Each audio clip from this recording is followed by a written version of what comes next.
Interacting with other people is an inherent part of our humanity. Yet, in today's world, thanks to the ubiquity of social media, we can easily encounter the thoughts and opinions of others simply by reaching for our phones in the morning and stumbling upon messages or comments. This increased exposure brings both positive and negative elements. By negative, I refer to those things that have the potential to inflict suffering, irritation, frustration, and the like. Some of these may even be directed at us, whether in online interactions or face-to-face encounters. Regardless of how an insult reaches us, it has the potential to inflict a considerable amount of suffering. Today, we will explore Stoic techniques to diminish this suffering, maintain our peace of mind, and establish boundaries in a manner that communicates when someone has crossed the line without losing our composure. The challenge of disrespect. Respect, and, more significantly, disrespect pose several challenges. Disrespect can arise due to cultural, social, or personal reasons. Disregard for customs, hierarchy, or cultural norms can lead to conflicts. In social contexts, respect often signifies one's status and position within a group, with disrespect being perceived as a threat to that standing.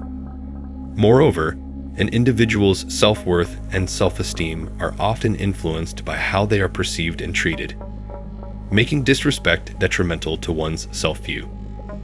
These are just a few examples of how disrespect can evoke emotional responses. More often than not, the feeling of being disrespected is a culmination of emotions that can lead us to feel under attack, necessitating a response to rectify the perceived wrong. However, these feelings can divert us from our core values, causing us to act in ways that do not reflect the individuals we aspire to be, often exposing our insecurities as we allow the behaviors of others to provoke us. Stoicism offers guidance on how to address disrespect in a healthy way, maintain composure, and, when necessary, reinforce boundaries. The Stoic philosopher Epictetus once noted, "Remember that it is not he who gives abuse or blows who affronts, but the view we take of these things as insulting.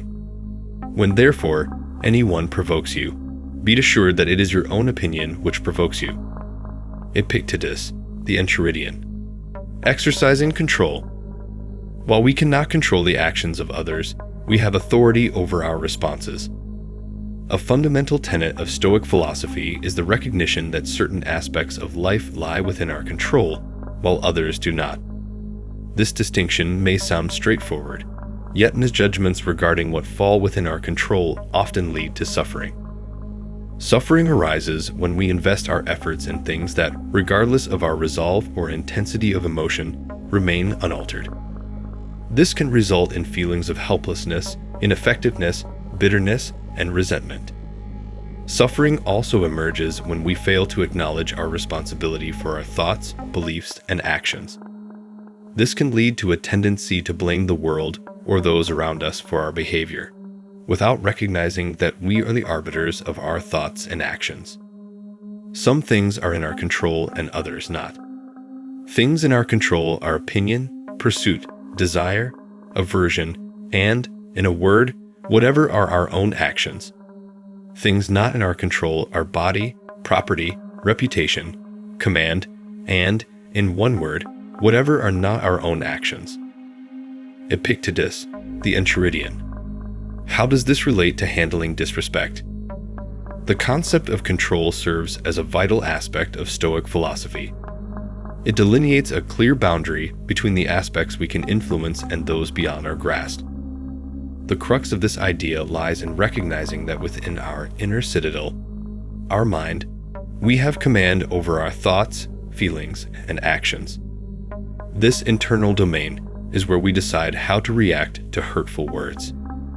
Stoicism teaches us to pause and acknowledge that, within this domain, we have the power to choose our response. We determine whether to allow hurtful words to breach our defenses or opt for a more resilient and constructive reaction.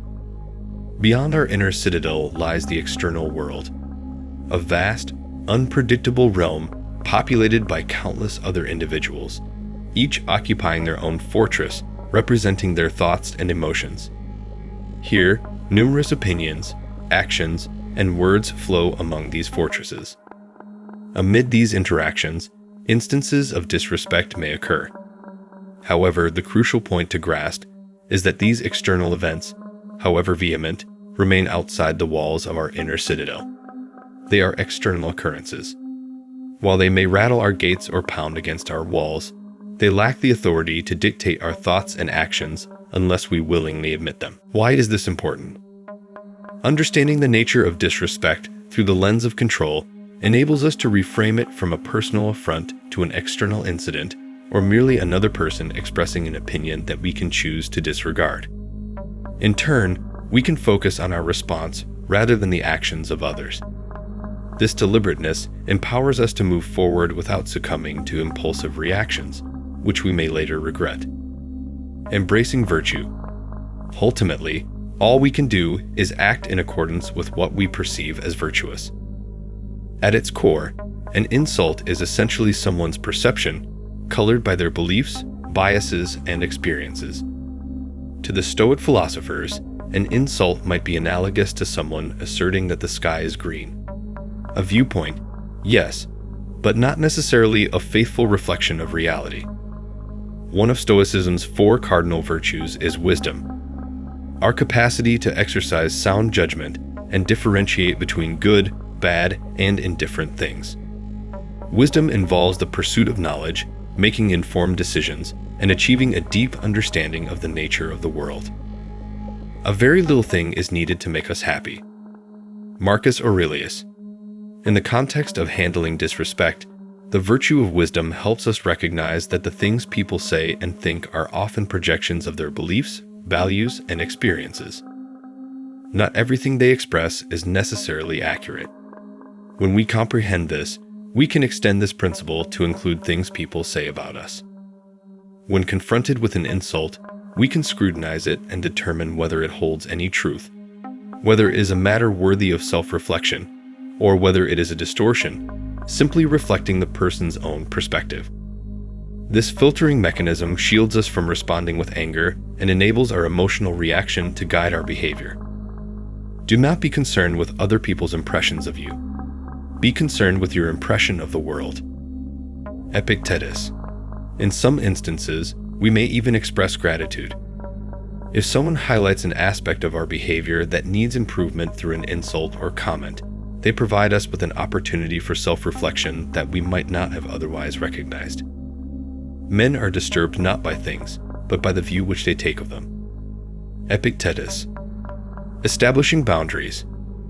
Notwithstanding the above, there will be occasions when individuals overstep our boundaries, necessitating their reinforcement. Establishing and maintaining healthy boundaries is essential for preserving our well-being, self-respect, and balanced relationships. Boundaries prevent us from being exploited, safeguard our self-worth and self-esteem, and enable us to maintain our values without compromise. Here are some strategies to help maintain boundaries. Consistency. After setting a boundary, maintain it consistently. Consistency communicates your commitment to the boundaries you've established.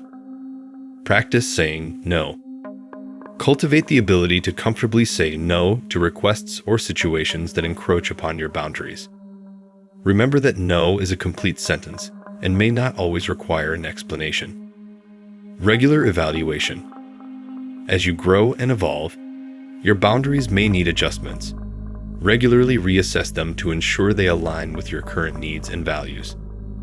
Avoid over-justifying. While it's acceptable to provide an explanation, avoid over-justifying or over-explaining your boundaries. Your well-being is reason enough. Prepare for resistance. There may be instances where people resist or react negatively to your established boundaries, especially if they were accustomed to taking advantage of their absence. Remain steadfast, consistent, reiterate your position, and distance yourself if they persist in disrespecting your limits. Everything we hear is an opinion, not a fact. Everything we see is a perspective, not the truth. Marcus Aurelius. In conclusion, it is crucial to frame the topics of insult, disrespect, and boundary enforcement within the context of Stoicism. By understanding the philosophy's tenets, we can navigate these challenges in a way that preserves our inner tranquility, fortifies our resilience, and enables us to uphold our values without yielding to external provocations.